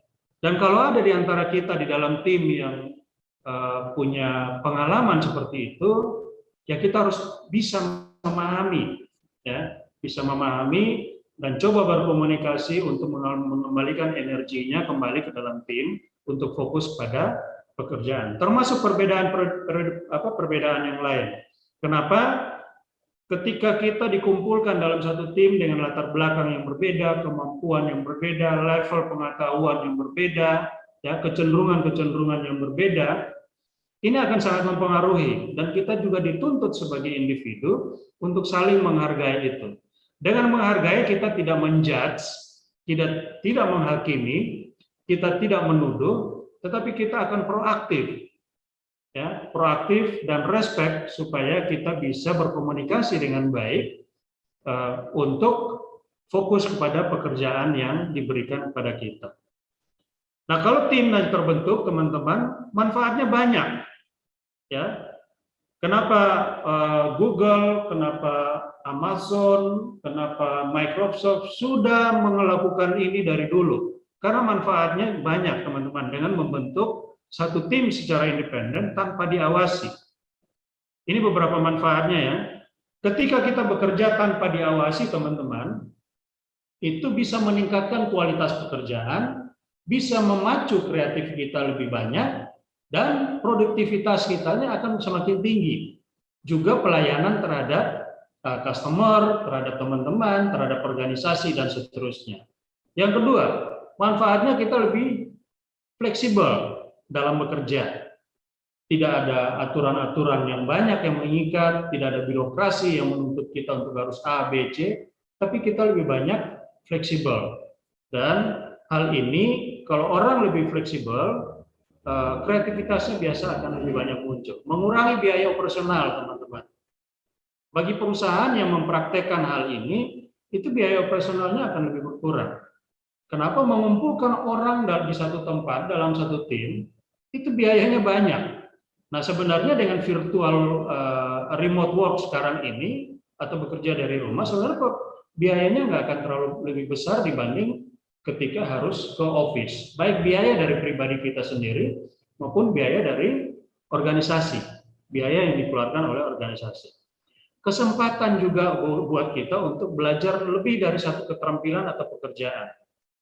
Ketika kita bergabung dalam satu tim secara independen tanpa pengawasan, kita juga belajar nih, oh ternyata bagian IT ini pekerjaannya seperti ini ya, bagian finance ini pekerjaannya seperti ini ya, bagian legal ini pekerjaannya seperti ini ya. Kita jadi tahu, ya, jadi tahu pekerjaan-pekerjaan yang lain, dan itu tanpa kita sadari membekali kita untuk kita bisa naik ke jenjang lebih tinggi, teman-teman. Atau juga bisa cross company, kita bisa melamar ke tempat lain dengan posisi dan bidang pekerjaan yang berbeda. Manfaat yang berikut adalah meningkatkan kepercayaan diri dan membangun hubungan antar pribadi. Ketika kita bisa bekerja dalam tim dengan baik tanpa diawasi, dan pekerjaan itu menghasilkan satu produktivitas yang bagus, kita bisa lebih percaya diri, teman-teman. Ya, kadang-kadang kalau misalnya kita di belakang meja, di ruang kerja kita atau di meja kerja kita yang mengerjakan pekerjaan rutin sehari-hari, itu kadang-kadang kita lebih cepat down karena tekanan dari pekerjaan. Tapi kalau kita dikasih kebebasan untuk berkreativitas dalam satu tim, apalagi tanpa diawasi, dan hasilnya bagus, itu kepercayaan dirinya akan semakin meningkat. Dan tentunya membuka ruang untuk kita bisa mengembangkan hubungan antar pribadi kita, tidak hanya dalam tim yang biasa-biasa di kantor, tapi juga dengan rekan dari tim-tim yang berbeda. Respon yang lebih baik terhadap nilai-nilai pekerja. Ya, barangkali selama ini kita melihat, oh departemen lain itu pekerjaannya begitu-begitu aja lah. Ya, ini ada kecenderungan nih, kalau di kantor selalu menganggap departemen kita yang lebih bagus, departemen lain itu pekerjaannya biasa-biasa saja. Nah, kalau kita bisa gabung dalam satu tim dari berbagai latar departemen, kita bisa lebih menghargai nilai-nilai dari pekerjaan mereka. Meningkatkan komitmen karyawan terhadap organisasi. Ini tentunya sudah pasti ya. Kalau pekerjaan apalagi hasil dari kerjasama tim itu bagus, kita bisa memiliki komitmen yang lebih besar terhadap organisasi untuk membuat organisasi itu maju atau perusahaan maju. Meningkatkan moral dari individu dan organisasi. Ini pasti. Kita lihat ya, bagaimana kita memandang Microsoft, Google, Amazon, atau startup yang ada di Indonesia kayak Tokopedia, ya, Gojek dan seterusnya. Mereka itu tim-tim yang sangat luar biasa, dan hasil kerja tim secara independen tanpa diawasi itu mengangkat moral mereka sebagai individu dan juga organisasi, teman-teman. Meningkatkan respect terhadap sesama, meningkatkan sense of ownership, ya, rasa memiliki bukan hanya terhadap pekerjaan, tetapi terhadap perusahaan. Ya. Dulu kita pernah dengar ya, mungkin di antara teman-teman yang bekerja pernah dengar bahwa ada kalimat yang menyatakan jangan mencintai company Anda, tapi cintailah pekerjaan Anda. Kalau saya malah balik, di mana saya tempat bekerja, saya mencintai perusahaan saya. Karena kalau saya tidak cinta perusahaan saya, otomatis pekerjaan saya juga saya abaikan, teman-teman. Nah, saya biasanya balik. Ketika saya punya sense of ownership baik terhadap pekerjaan maupun terhadap organisasi, ini akan meningkatkan respect, komitmen, motivasi, dan seterusnya. Karena kalau perusahaan maju, ujung-ujungnya buat kita juga kok. Ya nggak? Ya, meningkatkan tanggung jawab dari tiap individu. Faktor yang membuat sukses dari tim yang bekerja yang dibentuk secara independen dan tidak diawasi. Ya. Ada beberapa faktor. Yang pertama, komitmen dari organisasi dan manajemen. Karena kalau nggak ada komitmen dari organisasi dan manajemen untuk melepas tim ini bekerja mandiri, itu berarti timnya nggak akan sukses. Yang kedua, meningkatkan rasa percaya diri, ya. Jadi harus ada trust antara anggota tim dan leader. Leader ini bukan tim dalam tim yang bekerja mandiri, tapi leader yang ada di kantor misalnya. Ya. Leader saya harus percaya kepada saya bahwa saya bisa bekerja dalam tim yang dibentuk mandiri ini untuk berkontribusi mewakili departemen saya. Saya juga harus trust pada leader saya. Lalu harus ada kemauan dan keberanian untuk mengambil risiko. Karena tentunya kalau tim yang tanpa diawasi ini punya risiko untuk gagal, teman-teman. Jadi kita harus berani untuk mengambil risiko. Harus ada kemauan dan keterbukaan untuk berbagi informasi. Kadang-kadang ada orang yang pelit ilmu, ya, atau bahkan ada informasi-informasi tertentu dari manajemen yang harusnya kita bagi kepada tim, kita diam aja. Nah, ini seharusnya tidak dilakukan, teman-teman. Mesti kita punya kemauan dan keterbukaan untuk sharing informasi. Karena apa? Semakin banyak kita share, itu semakin membantu tim untuk bekerja lebih baik. Kemudian harus ada kecukupan waktu dan sumber daya. Kalau pekerjaannya besar, dikasih waktu time limitnya sangat pendek, ini akan berpengaruh, teman-teman. Ya, apalagi tidak ada sumber daya atau resource yang mendukung.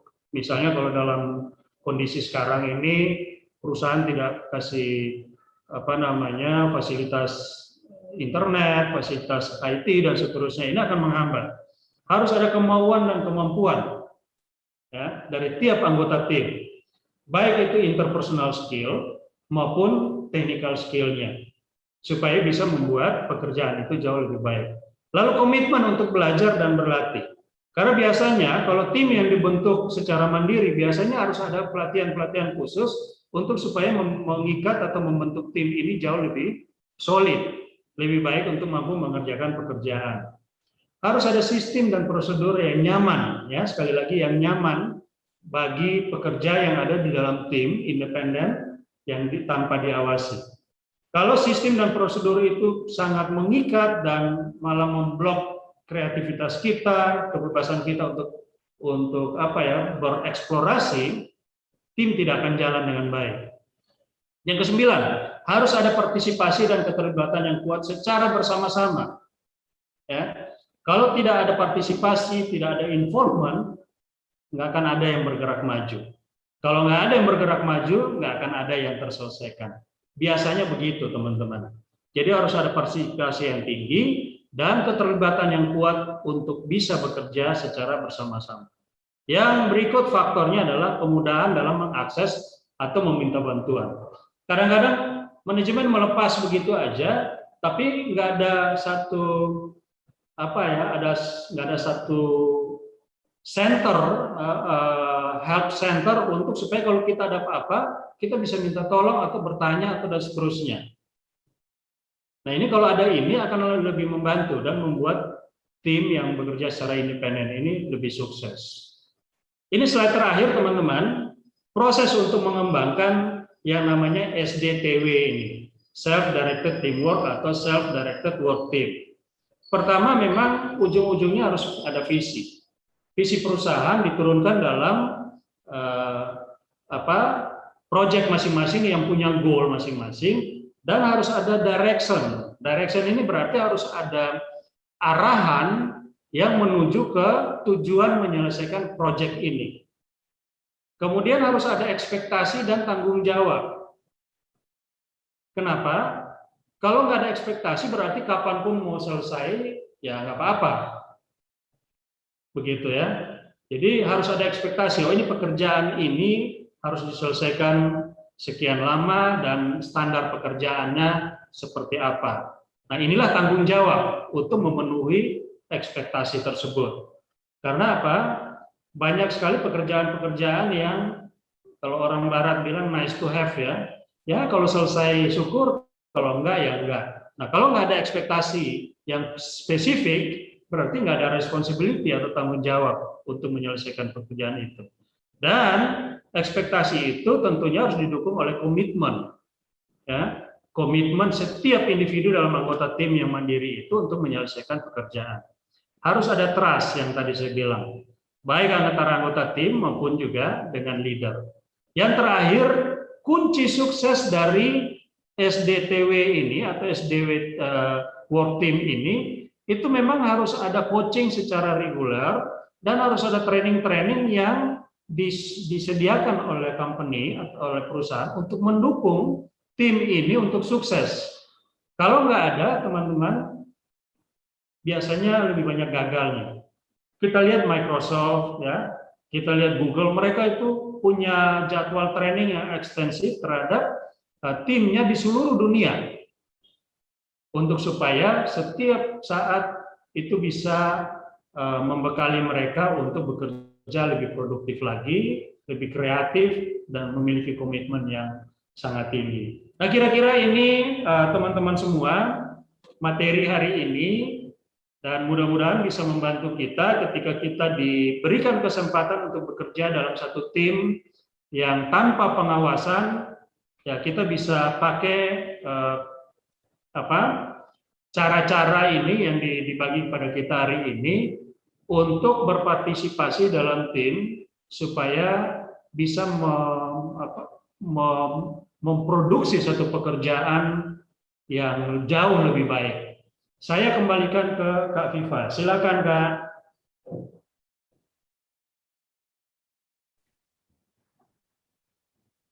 Oke. Sebentar.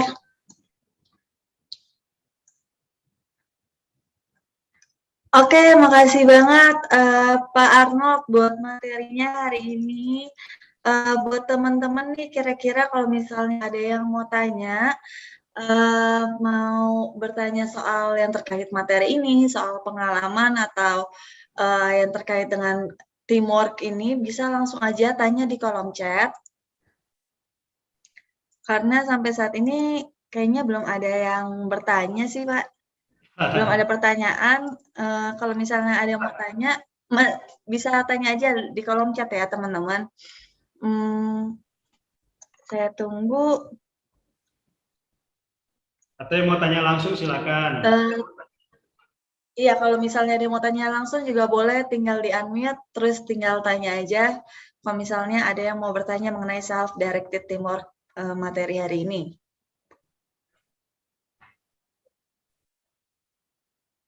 Biasanya kalau kayak kemarin nih Pak, tanyanya di akhir-akhir nih, di saat-saat detik-detik akhir barunya ada pertanyaan-pertanyaan.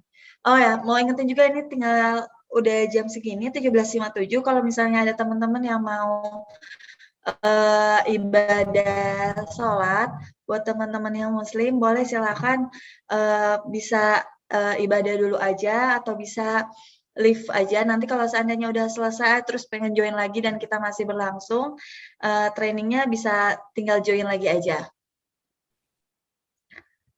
Oke. Masih belum ada pertanyaan? Ini materinya susah, atau terlalu gampang, atau nggak ngerti sama sekali, atau sudah paham? Atau udah cukup jelas ya Pak ya? Biasanya kalau jam-jam begini ini sama kayak jam 1, jam 2 nih, antara ada dan tiada.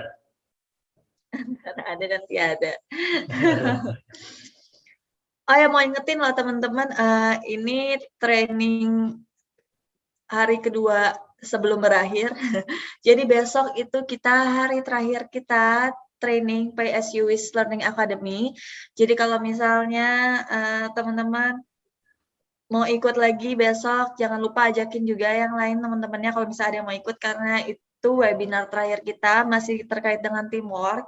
Kita besok akan membahas mengenai team and commitment building. Jadi sama juga di jam 4 sampai jam 6. Jadi pastiin teman-teman join jam 4 ya teman-teman, supaya nggak gitu ngaret kita mulainya. Jadi besok itu merupakan kelanjutan dari materi hari ini juga, jadi jangan sampai teman-teman ketinggalan. Oke, sampai saat ini nggak ada yang nanya, Pak. Nggak ada yang mau tanya ya. Oke, nggak ada yang mau ditanya. Thank you banget Pak Arnold untuk materinya hari ini, udah meluangkan waktu untuk membawakan materi pada hari ini. Terima kasih banyak.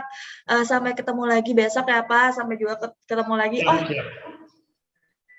Pak, ada yang tanya ada tuh, pertanyaan nih di saat terakhir Pak. Oke, silakan. Ada pertanyaan. Oke, satu pertanyaan dari Ibu Yesika Eka Yuning. Apa beda mendasar teamwork dengan self-directed teamwork?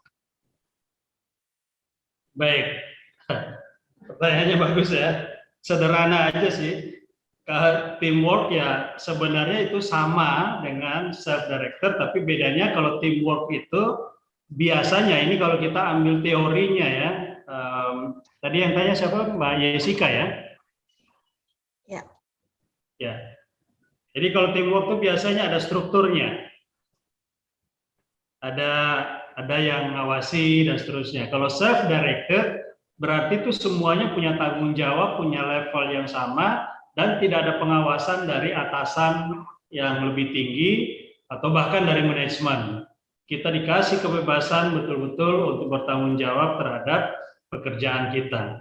Nah, kira-kira itu sebenarnya. Jadi kalau teamwork biasa itu ada yang bertanggung jawab, ada orang khusus yang bertanggung jawab, yang mengawasi. Tapi kalau self-directed itu semuanya punya tanggung jawab yang sama dan tidak diawasi. Kira-kira begitu, Ibu Yesika ya. Mudah-mudahan terjawab. Oke, ini kita langsung ke pertanyaan kedua dari thank you katanya Pak Bu Yesika ya Pak. Sama-sama. Lalu ada pertanyaan kedua dari Mbak Rara. Ini jika ada tim kita yang sudah kita sampaikan nasihat terkait kinerjanya, namun tidak diperdulikan, kira-kira apakah ada yang bisa kita lakukan, Pak? Ya, ini kalau ikut materi-materi komunikasi sebelumnya sebenarnya caranya banyak ya. Tapi selalu saya kalau ditanya seperti ini, kuncinya satu. Kalau ada persoalan, nggak ada rumus lain untuk menyelesaikan selain langkah pertama adalah kita mau nggak menyelesaikan. Yang kedua, harus komunikasikan. Kalau nggak dikomunikasikan, persoalan nggak akan selesai. Karena apa? Kalau kita diam, tidak berkomunikasi, ujungnya kita tertekan. Kita merasa tertekan, merasa emosi sendiri, tapi juga barangkali yang kita nasihati ini biasa-biasa aja. Nggak emosi, dia merasa nggak bersalah dan seterusnya. Jadi harus dikomunikasi. Selama itu mengganggu kinerja tim, kita harus komunikasi. Caranya gimana? Materi-materi kemarin ya. Tentunya komunikasi dengan teknik komunikasi yang baik, dan persoalan itu biasanya tidak di tempat banyak orang dan seterusnya. Nah ini yang paling penting. Bu Rara, jadi kalau ada orang di antara tim kita ini yang sudah dikasih tahu masih bandel dan seterusnya, memang harus dikomunikasi. Kalau kata orang barat begini, itu namanya tough love ya. Saya udah tahu salah, kalau saya nggak kasih tahu, justru saya yang salah, atau bahasa spiritualnya saya yang berdosa. Kalau saya tahu itu salah, saya nggak kasih tahu gitu. Nah, cara kasih tahunya memang harus komunikasi kan. Jadi itu namanya tough love. Tough love itu kita betul-betul kasih tahu, pasti dia akan merasa nggak enak, merasa terancam, merasa sensitif dan seterusnya. tapi tujuannya baik. Itu namanya tough love. Jadi kalau tough love itu kita lakukan, biasanya akan kerilis dengan sendirinya, akan apa ya, sandungan-sandungan atau blok-blok itu akan kebuang dengan sendirinya. Kuncinya harus dikasih tahu kalau memang itu mengganggu pekerjaan, Mbak Rara. Kira-kira begitu ya.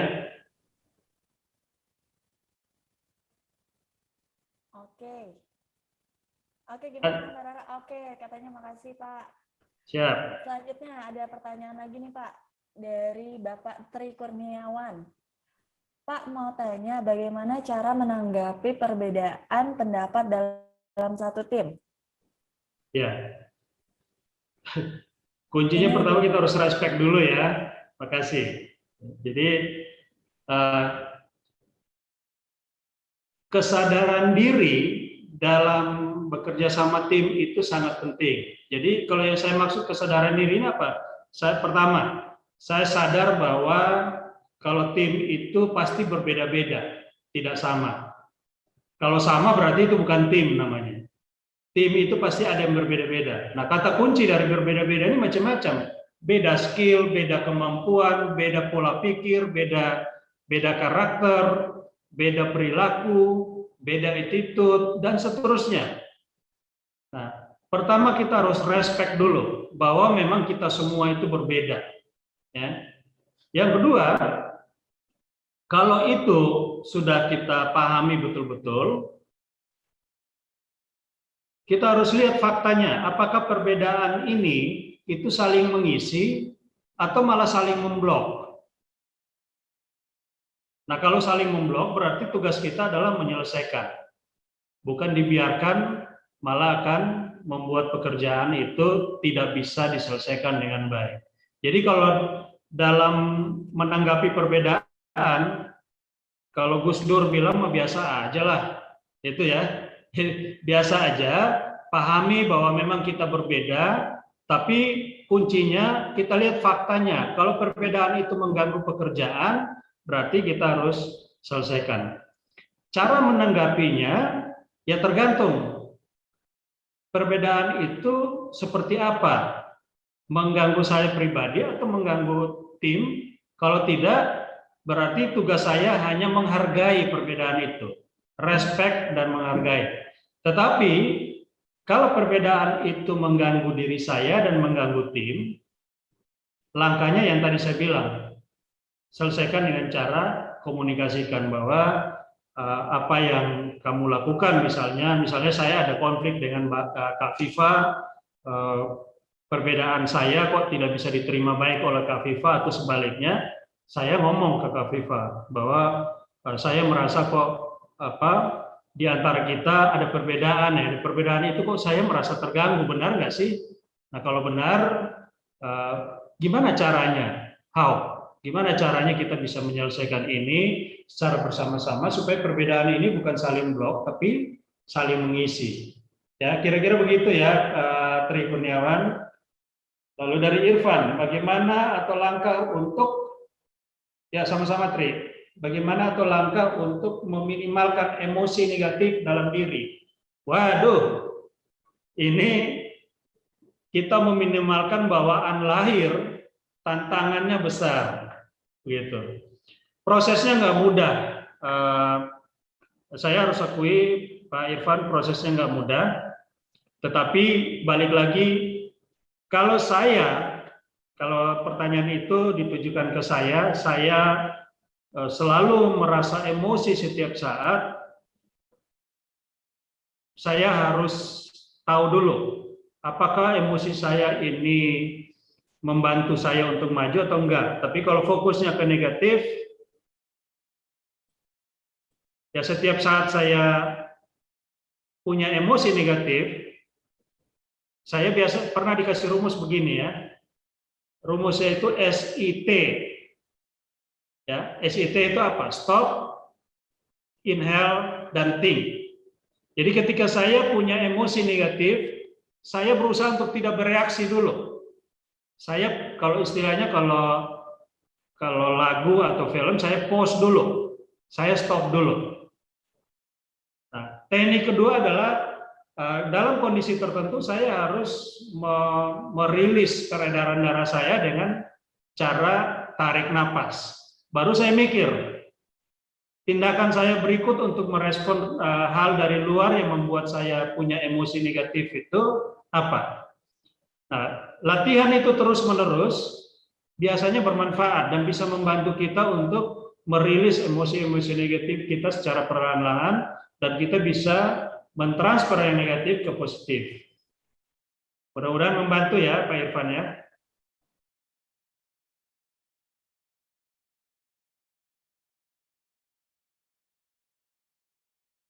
Oke, tadi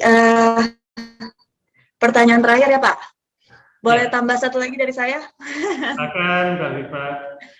Oke, Pak saya mau nanya dong, misalnya masih berkaitan dengan self-directed teamwork. Tadi kan perbedaan antara teamwork dengan self-directed teamwork adalah kalau misalnya teamwork itu ada yang mengawasi, ada yang memonitor gitu ya Pak ya, dalam pekerjaan. Kalau misalnya self-directed teamwork itu dia bertanggung jawab atas pekerjaannya masing-masing.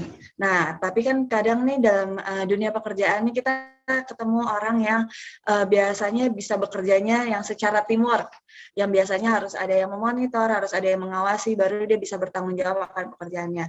Nah, gimana sih Pak caranya tuh, ada nggak sih kunci-kuncinya tuh orang misalnya yang mau bekerja, dia misalnya di tempat pekerjaan sebelumnya biasanya bekerja secara teamwork biasa, dan tiba-tiba dia harus bekerja secara self-directed teamwork. Apa sih yang harus dia ingat ya, harus kunci-kuncinya tuh, skill-skill apa sih yang harus dia punya supaya dia bisa bekerja secara self-directed teamwork? Ya, oke. Gitu aja Pak. Ya, ini nanti kita bisa lihat sama-sama di slide-nya ya, cara-caranya ya, tapi kuncinya begini. Selalu kalau bagi saya ya, saya bukan berbagi teori Kak Viva, tapi saya berbagi pengalaman ya. Ketika saya ada di dalam satu tim, baik itu ada pengawasan maupun enggak, pertama saya harus punya kesadaran diri yang tinggi. Saya sadar bahwa saya ada di satu lingkungan yang totally atau yang memang kita berbeda satu yang lain. Yang kedua, yang namanya tim berarti kita mengerjakan satu pekerjaan untuk mencapai tujuan bersama. Ya, tujuan bersama. Yang ketiga, saya harus sadar bahwa kalau saya pincang, berarti tim akan pincang, tidak bisa menyelesaikan. Kalau kita lihat materi saya yang kemarin, video yang pertama itu, hanya gara-gara satu gambar, satu orang yang ketiduran, maka gambar presiden salah satu negara itu tidak menjadi utuh begitu ya, giginya malah ompong. Nah, itu kira-kira gambaran di mana kalau saya tidak sadar bahwa saya punya partisipasi yang memang dibutuhkan oleh tim, dan kalau saya tidak bisa berkontribusi dengan baik, maka pekerjaan itu tidak akan jadi pekerjaan yang utuh. Ada piece dari puzzle itu yang hilang. Jadi kunci pertama Kak Viva, kesadaran diri, ya, kesadaran diri. Yang kedua, memang saya harus punya komitmen yang tinggi, komitmen untuk bekerja atau memaksimalkan kreativitas dan skill saya untuk berkontribusi terhadap tim melalui pekerjaan yang diberikan ke saya. Kuncinya dua itu. Kesadaran diri dan komitmen, itu fondasinya, dan ada hal-hal lain yang tadi saya share. Prinsipnya kalau kita sudah terbiasa di tim, baik diawasi atau enggak, biasanya akan nyaman. Tapi memang betul yang Kak Viva tadi, kalau saya kalau mau kerja keras, kalau diawasi baru iya, kalau enggak ditinggal ya berantakan semua. Kayak waktu kapan ada yang sharing dari Semarang itu ditinggal cuti melahirkan 3 bulan, stafnya tuh nggak bekerja sama sekali. Nah, kunci dari kita, bagi saya adalah saya sadar diawasi apa enggak itu tanggung jawab saya, dan saya harus punya komitmen untuk berpartisipasi dalam tim untuk menyelesaikan. Kira-kira begitu ya Kak Viva, mudah-mudahan terjawab.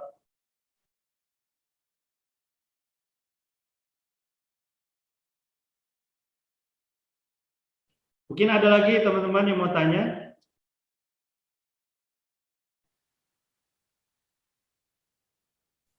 Oke, sejauh ini udah pertanyaannya sampai segitu aja, Pak. Mungkin boleh kita akhiri webinar pada hari ini. Sebelumnya terima kasih banyak Pak Arnold, terima kasih lagi karena sudah membawakan materi pada hari ini sehingga kita bisa sama-sama nih belajar soal pengembangan diri di dalam teamwork ini. Oke, suara saya masuk nggak ya? Dengar. Oke, demikian udah kita ikuti bersama rangkaian acara PSU Wish Learning Academy pada hari ini. Kami ucapkan terima kasih atas atensi dan partisipasi kalian semua, para peserta yang udah mengikuti hari ini. Semoga materi hari ini bisa bermanfaat bagi kehidupan sehari-hari maupun dalam sekolah, dalam pekerjaan kalian. Jangan lupa tetap menjalankan protokol kesehatan, jangan lengah, tetap menjaga jarak, hindari kerumunan dan cuci tangan serta selalu lebih kreatif dan produktif. Saya Viva Deborah Lesar beserta tim TRM, Pak Arnold dan semuanya yang bertugas hari ini pamit undur diri dan selamat sore semuanya. Semangat pagi.